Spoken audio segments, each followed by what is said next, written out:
4 fatos que Jesus compartilhou sobre Satanás e muitos não conhecem. Jesus falou extensivamente sobre Satanás. Primeiro, ele o chamou de inimigo e o maligno em Mateus 13:39. Jesus se referiu a Satanás como o inimigo na parábola do joio, em Mateus 13:24-30. Aqui está outra história que Jesus contou. O reino dos céus é semelhante a um homem que semeou boa semente no seu campo, mas enquanto todos dormiam, veio o inimigo dele, semeou joio no meio do trigo e retirou-se. Quando o trigo cresceu e começou a formar espigas, apareceu também o joio.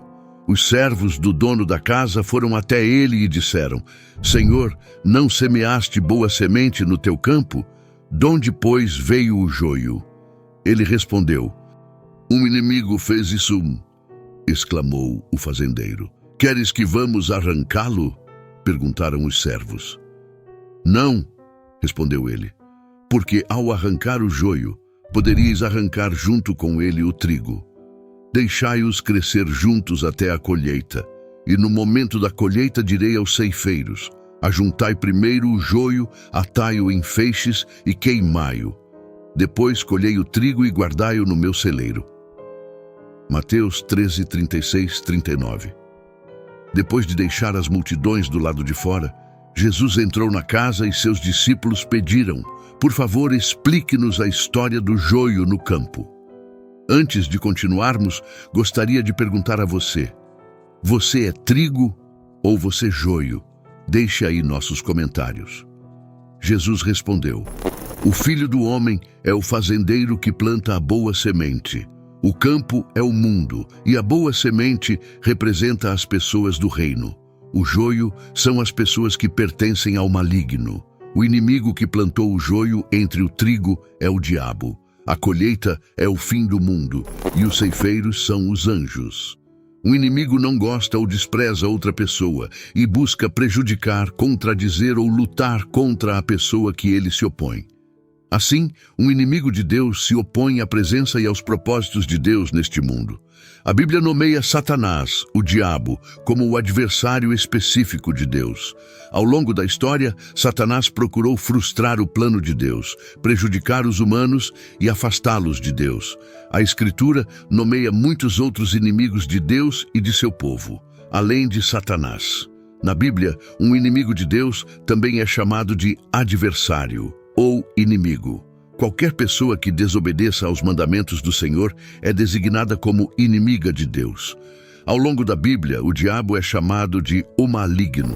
Em João 5,19, sabemos que somos de Deus, enquanto o mundo todo jaz no poder do maligno. Os crentes estão em Deus, apesar de a maioria da humanidade estar sob o poder de Satanás. Cristo veio e concedeu visão espiritual. Em 1 João 5,18, sabemos que todo aquele que é nascido de Deus não persiste no pecado, porque o que é nascido de Deus o protege, e o maligno não o atinge. Em 1 João 2,13, escrevo a vocês, pais, porque conheceis aquele que é desde o princípio. Escrevo a vocês, jovens, porque vencestes o maligno. Escrevo a vocês, filhinhos, porque conheceis o Pai.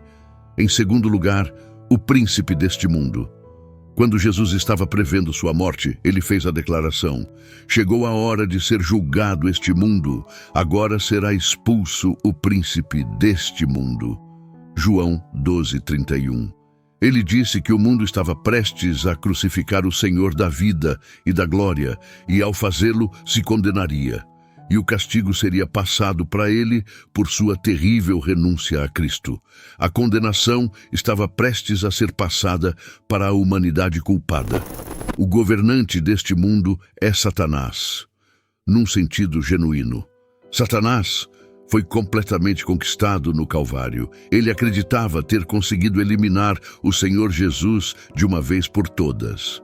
No entanto, o Salvador proporcionou um caminho de salvação para os homens e derrotou Satanás e todo o seu exército simultaneamente. A sentença do diabo ainda não foi executada, mas seu destino foi selado. Ele ainda está realizando suas obras malignas no mundo, mas é apenas questão de tempo antes de ser lançado no lago de fogo. Quando o Senhor percebeu que o tempo de sua traição estava se aproximando e que ele não teria mais muito tempo para conversar com os seus próprios, Satanás se aproximava. Mas o Salvador sabia que o adversário não poderia encontrar nenhuma sombra de pecado nele. Não havia nada em Cristo que respondesse às tentações malignas do diabo. Seria tolice para qualquer pessoa, exceto Jesus, dizer que Satanás não poderia encontrar nada nele. Não falarei muito mais convosco, porque vem o príncipe deste mundo, e ele nada tem em mim. João 14:30. Satanás governa um mundo que inclui homens e anjos separados de Deus. Este mundo engloba religiões falsas e ameaça derrotar os verdadeiros filhos de Deus. Não ameis o mundo, nem o que nele há. Se alguém ama o mundo, o amor do Pai não está nele.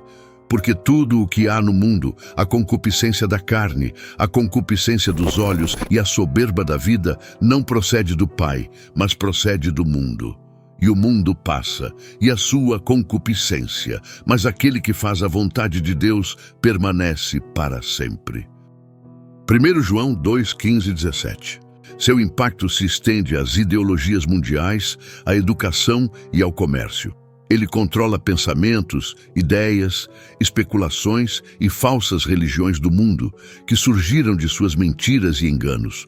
Os fariseus, ao ouvirem isso, disseram: Este não expulsa os demônios, senão por Belzebu, príncipe dos demônios. Mateus 12:24. Porquanto a inclinação da carne é inimizade contra Deus, pois não é sujeita à lei de Deus, nem em verdade o pode ser. Portanto, os que estão na carne não podem agradar a Deus. Romanos 8:7-8. Este cosmo é o contraponto de Satanás ao reino e ao governo de Deus. Seu desejo de ser como Deus o levou ao pecado, e agora ele lidera todos os rebeldes que, como ele, caíram no pecado. Eu subirei acima das mais altas nuvens e serei semelhante ao Altíssimo. Isaías 14:14. Este mundo visa derrotar os verdadeiros filhos de Deus. Vós sois do diabo, que é vosso pai, e quereis satisfazer-lhe os desejos.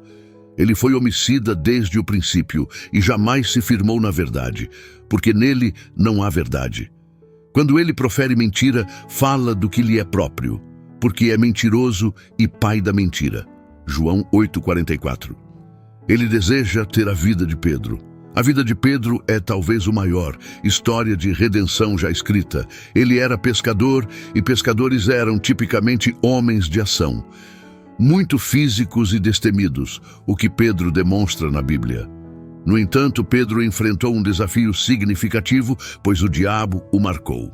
E Jesus o informou disso para emprestar autoridade a esse dilema. Na última ceia, Jesus advertiu Simão Pedro que um teste de fé estava chegando. Simão, Simão, eis que Satanás vos reclamou para vos peneirar como trigo. Lucas 22:31. O discípulo falador parecia estar em apuros. Satanás queria peneirar Pedro como trigo, o que significa que ele tentou abalar violentamente a fé de Pedro para que ele caísse, demonstrando que o fiel servo de Deus carecia de confiança. Mas não era apenas Pedro que estava em perigo. Em Lucas 22:31, a palavra para vós é plural. Jesus disse a Pedro que Satanás tinha seus olhos voltados para todos os discípulos. Algumas traduções, como a Berean Study Bible, especificam todo o grupo. Simão, Satanás vos reclamou para vos peneirar como trigo. E Lucas 22:31. Este trecho nos oferece um vislumbre de um mundo invisível, levanta muitas questões, mas também fornece muitas garantias, a principal sendo a cadeia de comando. Deus está claramente no controle e o diabo está limitado por restrições. Você percebeu o verbo que segue o nome de Satanás, reclamou? Os discípulos faladores parecem estar na mesma situação que Jó, quando Satanás tentou testá-lo nos capítulos 1 e 2 de Jó. Em Jó 1:1, não tem cercado de sebe a ele e a sua casa e a tudo quanto tem? De todos os lados abençoaste a obra de suas mãos. e os seus bens se multiplicaram na terra. Nada foi exigido, resolvido ou decidido pelo diabo. Ele estava curioso e pediu permissão para tentar Simão Pedro, assim como pediu para tentar Jó. Isso muda nossa percepção da antiga serpente. Deus usará todos os seres para o bem de seu reino. A palavra Satanás significa adversário ou acusador. Ele acusa o povo de Deus de fazer o mal em Zacarias 3:1. Então ele me mostrou o sumo sacerdote Josué, o qual estava diante do anjo do Senhor, e Satanás, à sua mão direita, para se lhe opor. Em 1 Pedro 5:8, sede sóbrios, vigiai, porque o diabo, vosso adversário, anda em derredor, bramando como leão, buscando a quem possa tragar. Peneirar como trigo é também uma metáfora que pode significar despedaçar alguém.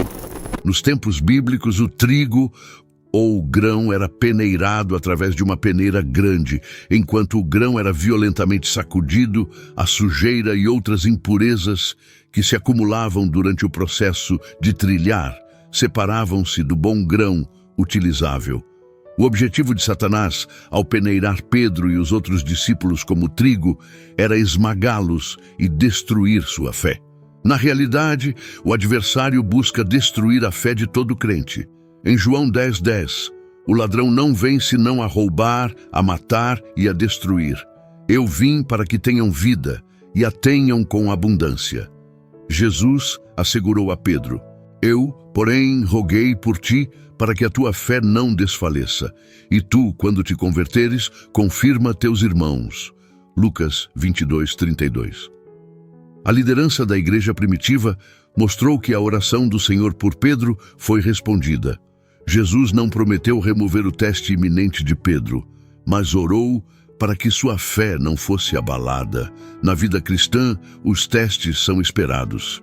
E quando haviam constituído anciãos em cada igreja, orando com jejuns, os encomendaram ao Senhor, em quem haviam crido. Atos 14:23. Deus usa essas experiências para moldar nosso caráter, fortalecer nossa fé e nos tornar mais semelhantes a Jesus. E sabemos que todas as coisas contribuem juntamente para o bem daqueles que amam a Deus, daqueles que são chamados segundo o seu propósito. Romanos 8:28. Meus irmãos, tende por motivo de toda alegria o passardes por várias provações. Tiago 1:2. Sabendo que a prova da vossa fé produz a paciência. Tiago 1:3. Deixe, pois, a paciência ter a sua obra perfeita, para que sejamos maduros e completos, não faltando em coisa alguma. 1 Pedro 1:6-7. Nisso vocês se alegram muito, embora agora, por um pouco de tempo, tenham que suportar muitas provações.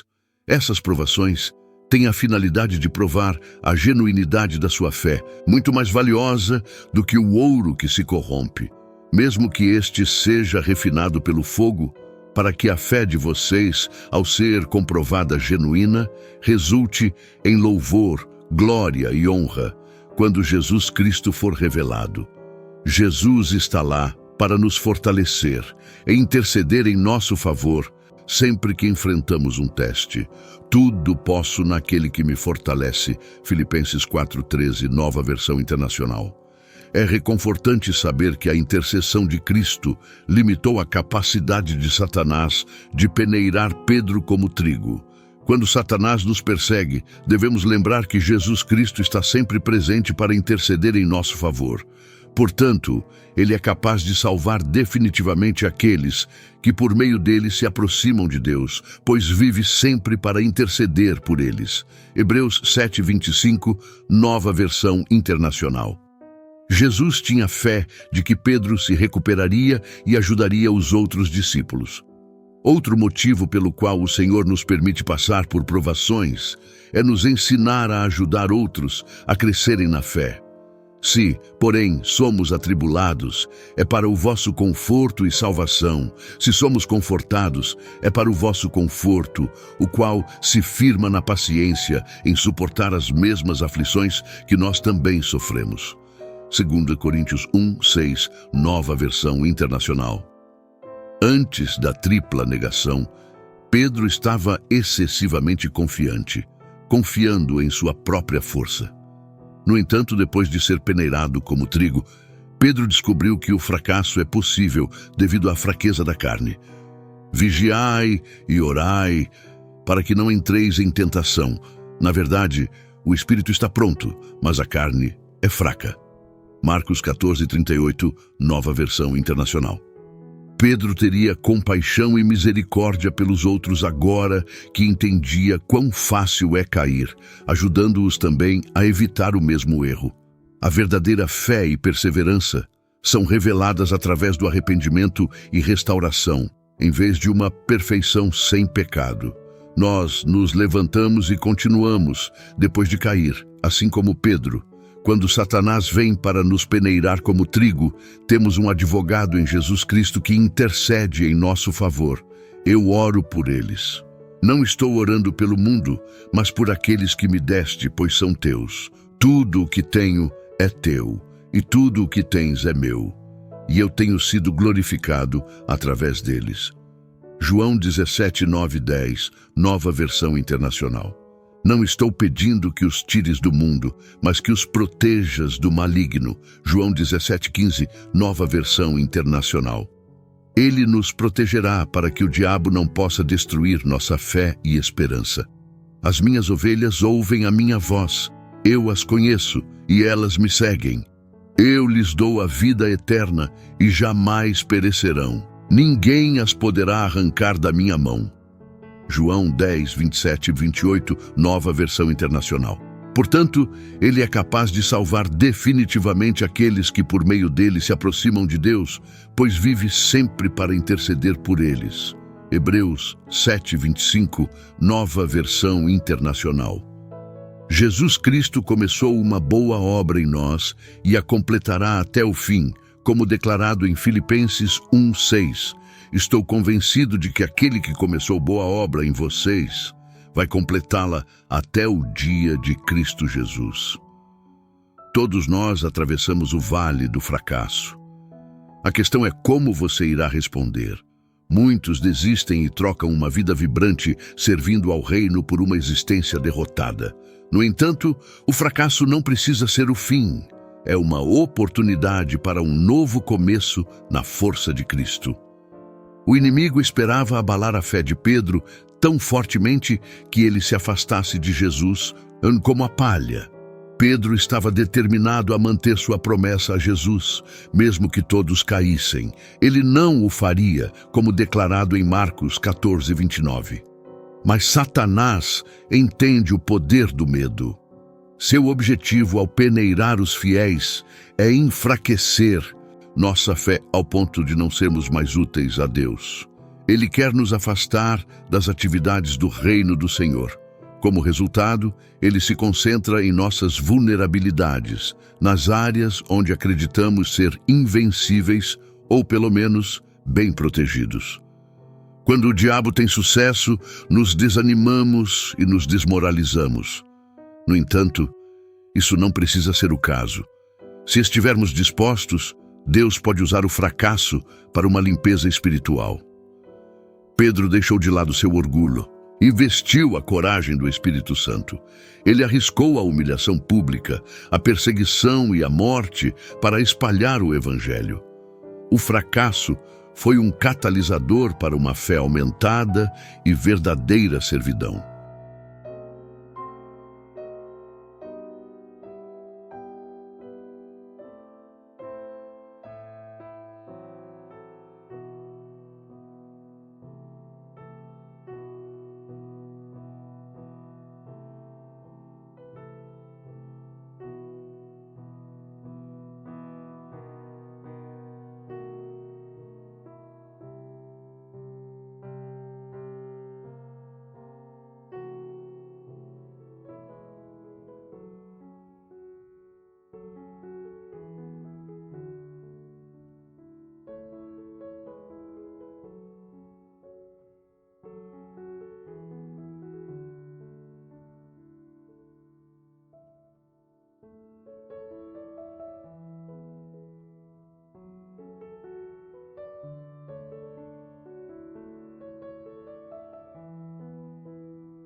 O choro pode durar uma noite, mas a alegria vem pela manhã.